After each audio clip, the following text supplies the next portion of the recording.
നമസ്കാരം. ഭാരത് ലൈവിലേക്ക് സ്വാഗതം.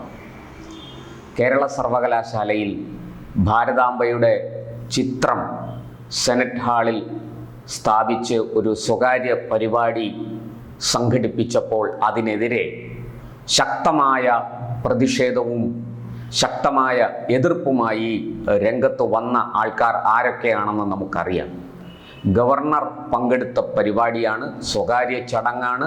സർവകലാശാലയുടെ സെനറ്റ് ഹാൾ വാടകയ്ക്കെടുത്താണ്, മുൻകൂറായി വാടക തുക അടച്ച് രസീത് വാങ്ങി സംഘടിപ്പിക്കപ്പെട്ട ഒരു പരിപാടിയാണ്. ആ പരിപാടിയിൽ ഭാരതാംബയുടെ ചിത്രം വെച്ചത് വലിയ കുറ്റമായിപ്പോയി.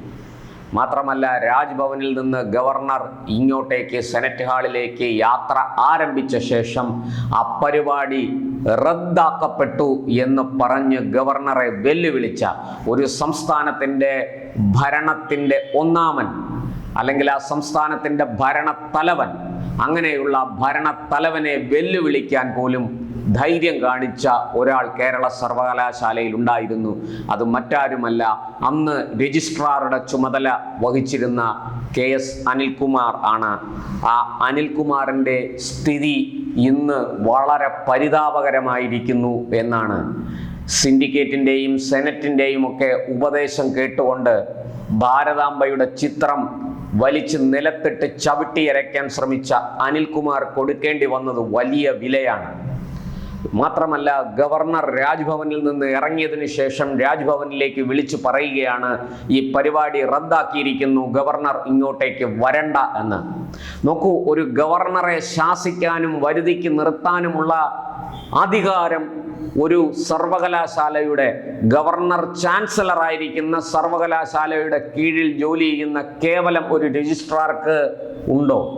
അതിനുള്ള ധൈര്യം ഈ രജിസ്ട്രാർക്ക് എവിടെ നിന്ന് കിട്ടി? ഈ രജിസ്ട്രാർ അന്ന് ചെയ്ത ആ നടപടിക്ക് ഇന്ന് കൊടുക്കേണ്ടി വന്ന വില വളരെ വലുതാണ്.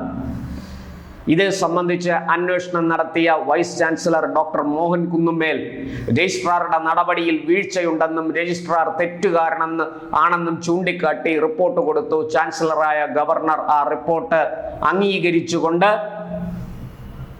ഈ ആളിൻ്റെ നടപടി, അതായത് രജിസ്ട്രാറെ സസ്പെൻഡ് ചെയ്ത നടപടി ശരിവെച്ചു.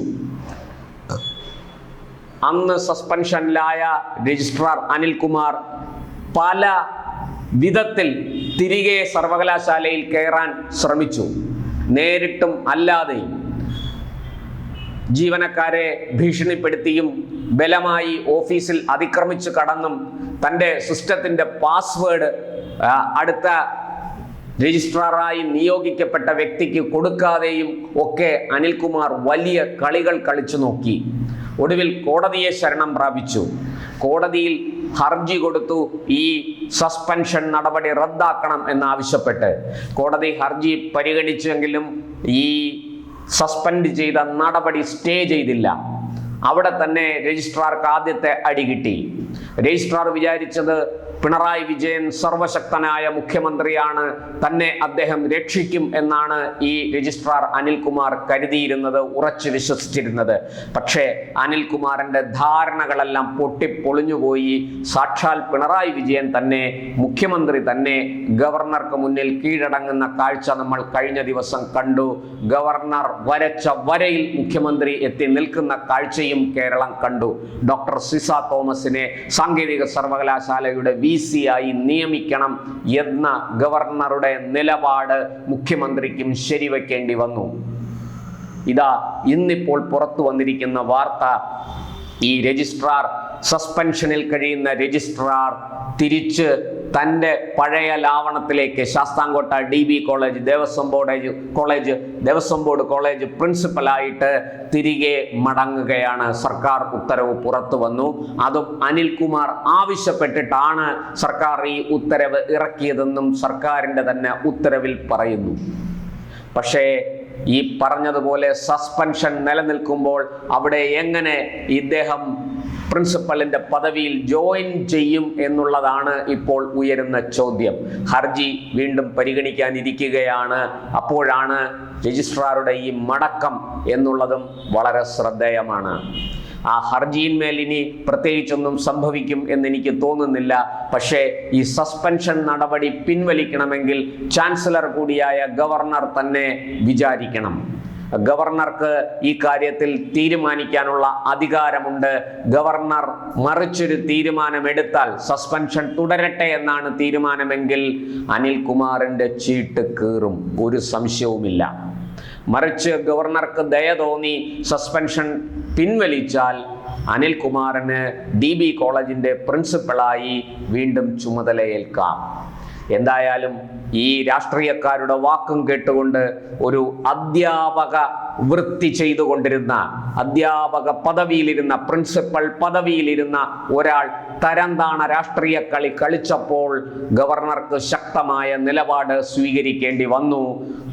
കേരള സർവകലാശാലയുടെ വൈസ് ചാൻസലർക്കും ശക്തമായ നടപടി സ്വീകരിക്കേണ്ടി വന്നു. തത്ഫലമായാണ് രജിസ്ട്രാർ അനിൽകുമാർ സസ്പെൻഷനിലായി ഇന്ന് ഇങ്ങനെ ഗതി കിട്ടാതെ അലയുന്നത്. ഇവിടെ ഒരു കാര്യം നമ്മൾ മനസ്സിലാക്കേണ്ടതുണ്ട്. സർവകലാശാല ചട്ടങ്ങളനുസരിച്ച്, UGC ചട്ടങ്ങളനുസരിച്ച് മാത്രമേ കാര്യങ്ങൾ നടക്കാവൂ. അതിന് വിരുദ്ധമായി ആരെങ്കിലും തന്നിഷ്ടം പ്രവർത്തിച്ചാൽ അവരെ നിലയ്ക്ക് നിർത്താനുള്ള ശക്തി ഇവിടുത്തെ നിയമത്തിനുണ്ട്, ഇവിടുത്തെ വകുപ്പുകൾക്കും ചട്ടങ്ങൾക്കും ഉണ്ട് എന്ന് നമ്മൾ മനസ്സിലാക്കണം. സെനറ്റിൻ്റെയും സിൻഡിക്കേറ്റിൻ്റെയും ഒക്കെ പിന്തുണയുണ്ട് എന്ന് കരുതി എന്തും ചെയ്യാം എന്ന് ആരും ധരിക്കേണ്ട. ഇത് കേവലം ഒരു രജിസ്ട്രാർക്ക് അനിൽകുമാറിന് കിട്ടിയ അടി മാത്രമല്ല, മറിച്ച് രാഷ്ട്രീയ കളി കളിക്കുന്ന സർവകലാശാലകളെ രാഷ്ട്രീയ അതിപ്രസരണത്തിന്റെ വേദികളാക്കുന്നവർക്ക് കൂടി കിട്ടിയ ചുട്ട മറുപടിയാണ് ഇത്. ഇനിയെങ്കിലും രാഷ്ട്രീയ കളികൾക്കുള്ള വേദിയാക്കി സർവകലാശാലകളെ മാറ്റാതിരിക്കുവാൻ നമ്മുടെ രാഷ്ട്രീയ നേതൃത്വങ്ങൾ ശ്രദ്ധിക്കണം, ശ്രമിക്കണം. അല്ലാതെ സർവകലാശാലകളെ തങ്ങളുടെ വരുതിക്ക് നിർത്തി, പ്രത്യേകിച്ചും കുട്ടി സഖാക്കളെ കയറൂരി വിട്ട് സർവകലാശാലകൾ തങ്ങളുടെ തന്നിഷ്ടം പോലെ ഭരിക്കാം എന്നാണ് കരുതുന്നതെങ്കിൽ അവർക്ക് ഇനി ലഭിക്കാൻ പോകുന്നത് തുടരെ തിരിച്ചടിയാണ് എന്ന് ഈ ഒരു സംഭവം തെളിയിക്കുന്നു. എന്തായാലും അനിൽകുമാറിന്റെ ഭാവി വലിയ അനിശ്ചിതത്വത്തിലാണ്. പന്ത് ഗവർണറുടെ കോർട്ടിലാണ്.